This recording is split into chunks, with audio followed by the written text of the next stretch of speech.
Jagananna guarantee నాకేం దేశం లేదు, నా రక్తమే.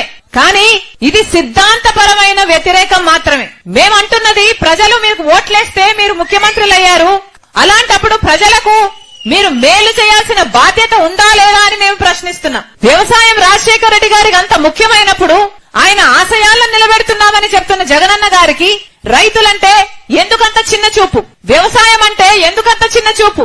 ఈ రోజు రైతుకు కనీసం పంట పండిస్తే గిట్టుబాటు ధర లేదు అంటే ఇంకా రైతుకు మీరు ఏమి గౌరవం ఇచ్చినట్టు అని అడుగుతున్నాం. అంతెందుకు రాజశేఖర రెడ్డి గారు జలయజ్ఞంలో వ్యవసాయానికి పెద్దపీట వేశాడు. జలయజ్ఞంలో రాజశేఖర రెడ్డి గారు ఎన్నో ప్రాజెక్టులను చేపడితే 54 ప్రాజెక్టులను చేపడితే 12 ప్రాజెక్టులు ఆయనే పూర్తి చేస్తే 42 ప్రాజెక్టు.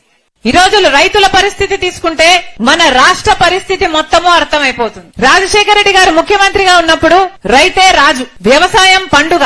రాజశేఖర రెడ్డి గారు ముఖ్యమంత్రిగా ఉన్నప్పుడు ఇన్పుట్ సబ్సిడీ ఇచ్చారు, విత్తనాల మీద సబ్సిడీ ఇచ్చారు, ఎరువుల మీద సబ్సిడీ ఇచ్చారు, పంట నష్టపోతే పంట నష్టపరిహారం ఇచ్చాడు, పంట బీమా ఉండే, అద్భుతంగా రుణమాఫీ కూడా చేశాడు. ఇలా ఒక రకంగా కాదు, 2 రకాలు కాదు, ప్రతి విషయంలోనూ అసలు పెట్టుబడి ధర తగ్గించాడు, రాబడిని పెంచాడు. ప్రతి విషయంలో రైతులకు అండగా నిలబడ్డారు. కాబట్టే ఆ రోజు వ్యవసాయం పండుగ అయింది. కానీ ఈ రోజు ఇప్పుడు జగనన్న గారి ప్రభుత్వంలో కనీసం గిట్టుబాటు ధర వస్తుందా అంటే ఒక చోట కూడా, ఒక రచ్చబండలో కూడా ఒక రైతు కూడా అమ్మా మేము బాగుపడుతున్నాము, మాకు గిట్టుబాటు ధర వస్తుంది, వ్యవసాయం బాగుంది, మేము డబ్బులు చేసుకుంటున్నాము అన్న రైతు రేనేలేడు. ఎక్కడికి వెళ్ళినా కూడా అసలు అన్నా అప్పు లేని రైతు ఉన్నాడా ఈ రోజు అంటే లేడు. మొత్తం రైతులందరూ అప్పుల పాలైపోయారు. ఈ రోజు వ్యవసాయం పండుగ కాదు, ఈ రోజు వ్యవసాయం